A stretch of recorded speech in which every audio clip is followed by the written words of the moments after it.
আসসালামু আলাইকুম ওয়া রাহমাতুল্লাহি ওয়া বারাকাতুহু। সবাইকে শুভেচ্ছা।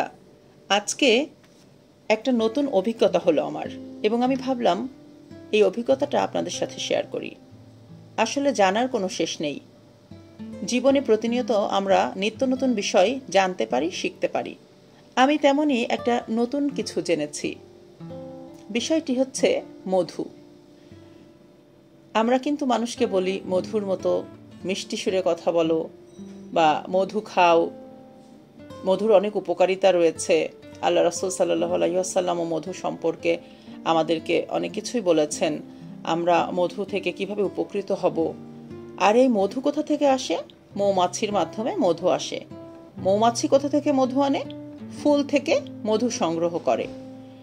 কিন্তু এই সব কিছুর ভেতরেও অনেক কাহিনী রয়েছে, অনেক রহস্য রয়েছে, যেটা আমার অজানা ছিল।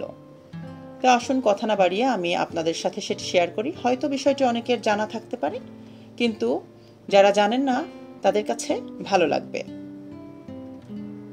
মৌমাছির স্টমাক এবং মধু তৈরির রহস্য।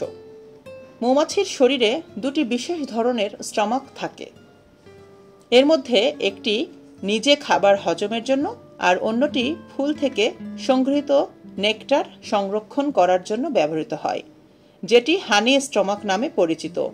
এই মধু সংরক্ষণের থলিতে মৌমাছি নেকটার জমা করে এবং হাইভে নিয়ে আসে, অন্য মৌমাছিদের সাথে শেয়ার করে। এরপর এই নেকটারকে তারা মধুতে রূপান্তরিত করে। একটি মৌমাছি তার জীবদ্দশায় মাত্র 1 চামচেরও কম মধু তৈরি করতে সক্ষম হয়।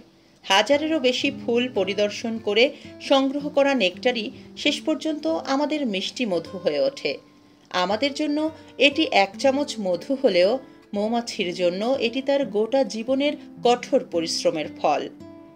আল্লাহর অপরূপ সৃষ্টি প্রকৃতির এই বিস্ময়কর কাজের জন্য মৌমাছিদের প্রতি এবং মৌমাছি ও সমস্ত কিছুর স্রষ্টা আমাদের মহান রবের প্রতি কৃতজ্ঞ হওয়া উচিত। কারণ প্রতিটি ফোঁটা মধুতে লুকিয়ে আছে তাদের জীবনের গল্প এবং রবের মহান কুদরত ও মহাপরিকল্পনা। সুবহানাল্লাহ।